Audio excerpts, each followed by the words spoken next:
حضور علیہ الصلوۃ والسلام نے ایک مرتبہ پوچھا، اپنے صحابہ کرام سے سوال کیا، اے میرے صحابہ، غریب کسے کہا جاتا ہے؟ غریب کون ہوتا ہے؟ حضرت ابو ہریرہ رضی اللہ تعالیٰ عنہ آپ راوی ہیں اس حدیث پاک کے، اور یہ حدیث پاک بخاری شریف میں، مسلم شریف میں، ترمذی شریف میں، سیاستہ کی کتابوں میں عام مل جاتی ہے۔ اس حدیث پاک میں ظالم انسان جو دوسروں کا حق مارتا ہے، دوسروں کے لوگوں کی جائیداد پیسے پر قبضہ کرتا ہے، زمینوں پر، جائیداد پر، یا دوسروں کا حق مارتا ہے یا ظلم کرتا ہے، ایسے انسان کا حساب کیسے ہوگا قیامت کے دن؟ اس موضوع پر یہ حدیث پاک ہے، اور یہ حدیث پاک بخاری شریف کتاب الرقاق باب قصاص یوم القیامہ، اور اسی طرح مسلم شریف میں یہ حدیث پاک کتاب البر والصلہ والآداب، اور جامعہ ترمذی میں یہ حدیث پاک ہے کتاب صفات القیامہ والرقاق۔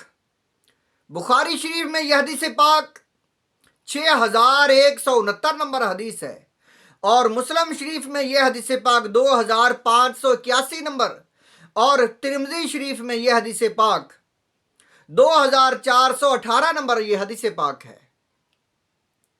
حضرت ابو ہریرہ آپ راوی ہیں، اتدرون مل مفلس، حضور علیہ الصلوۃ والسلام نے فرمایا، اے میرے صحابہ، بتاؤ غریب کسے کہا جاتا ہے؟ غریب کون ہوتا ہے؟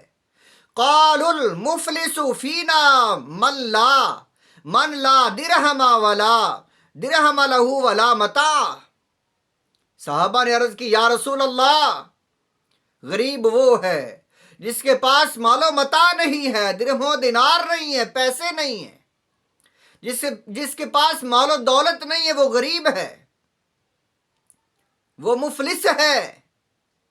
فقال ان المفلس من امتی، حضور علیہ الصلوۃ والسلام نے فرمایا، بے شک مفلس میری امت میں، اصل میں یعنی مفلس وہ ہے یاتی یوم القیامتی، جس کو قیامت کے دن لایا جائے گا۔ یہ تو دنیا کی مفلسی ہے، یہ دنیا کی غریبی ہے۔ اصل میں غریب ہمیشہ کے لیے، ہمیشہ والی زندگی میں، یعنی ہمیشہ والی زندگی میں وہ غریب ہے، یہ تو ختم ہو جانی ہے، وہ غریب ہے جسے قیامت کے دن اس حال میں لایا جائے گا، بصلاۃ، وہ نمازی بھی ہوگا، وصیام، روزہ دار بھی ہوگا، روزے بھی اس نے رکھے ہوں گے، جو سال میں روزے فرض ہے رمضان المبارک کے وہ بھی رکھتا ہے، وزکوٰۃ، زکوٰۃ بھی ادا کرنے والا ہے، عشر، زکوٰۃ، فطرانہ وغیرہ، یہ زکوٰۃ ادا، صدقہ خیرات کرنے والا، وَيَأْتِي قَدْ شَتَمَ هَٰذَا، لیکن جب اسے لایا جائے گا تو اس کے پاس گالی گلوچ والی زبان ہوگی، جو وہ گالیاں دیتا رہا ہوگا لوگوں کو، وَقَذَفَ هَٰذَا، اس نے لوگوں پر نجائز تہمتیں، جھوٹی گواہی، نجائز بہتان لگانے والا ہوگا، یعنی وہ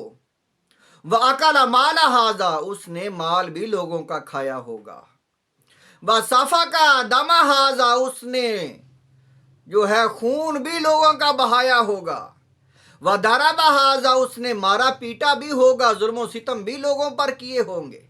ایسا انسان نماز، روزے، صدقہ خیرات، زکوٰۃ، نیکیاں لے کر اللہ کی بارگاہ میں حاضر ہوگا، لیکن دوسری طرف دیکھا جائے تو اس کے پاس ناجائز قبضے، ناجائز ظلم، لوگوں کو مارنا پیٹنا، ناحق قتل، یا اس کے پاس جو ہے جھوٹی گواہی، تہمتیں، بہتان تراشی کرنے کا عمل، یہ برائیاں بھی اس کے پاس ہیں، تو پھر کیا ہوگا اس کے ساتھ؟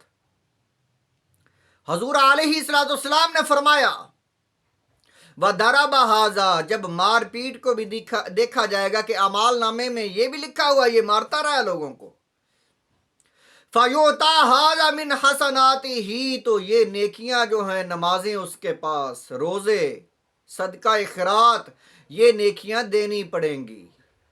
فرمایا فَيُؤْتَى، لے لی جائیں گی، هَذَا مِنْ حَسَنَاتِهِ، یہ نیکیاں، وَهَذَا مِنْ حَسَنَاتِهِ، اور یہ نیکیاں جو لے کر دے دی جائیں گی، اگر اسے دینی ہو یا دوسرے کو دینی ہو، اس کی زیادتی ہے یا دوسرے کی زیادتی، ایک دوسرے کو یہ نیکیاں دینی پڑیں گی۔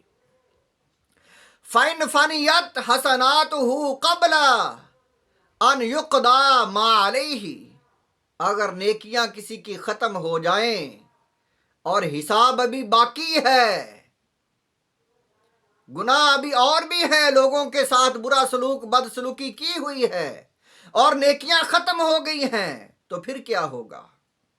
فرمایا پھر اُخِذَ مِنْ خَطَایَاهُمْ، تو پھر کیا ہوگا؟ فرمایا پھر گناہ جو ہیں وہ اٹھائے گا دوسروں کے، جن کو دینا ہے، یہ حقوق العباد بڑے سخت ہیں۔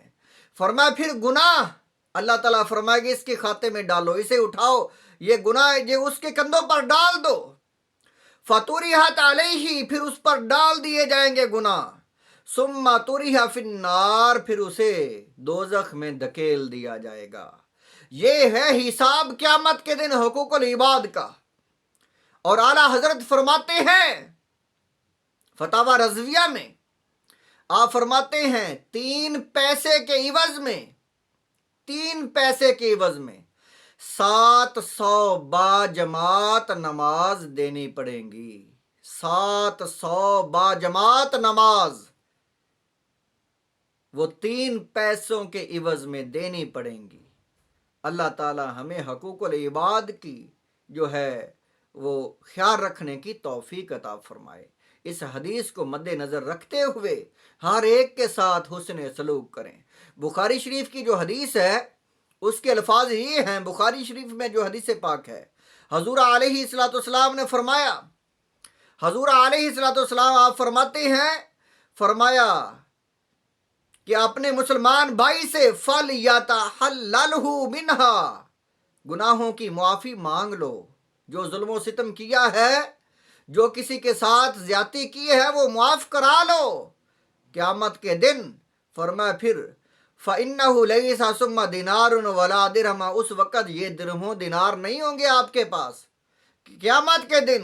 مِنْ قَبْلِ أَنْ يُؤْخَذَ لِأَخِيهِ مِنْ حَسَنَاتِهِ فَإِنْ لَمْ يَكُنْ لَهُ حَسَنَاتٌ أُخِذَ مِنْ سَيِّئَاتِ أَخِيهِ فَطُرِحَتْ عَلَيْهِ، قیامت کے دن پھر نیکیاں دینی پڑیں گی، اگر ختم ہو جائیں تو گناہ لینے پڑیں گے۔ قیامت کے دن یہ حساب ہوگا۔ اللہ تعالی ہم سب کو جو حقوق العباد کے گناہ ہیں ان سے بچائے اور حسن سلوک کرنے والا بنائے۔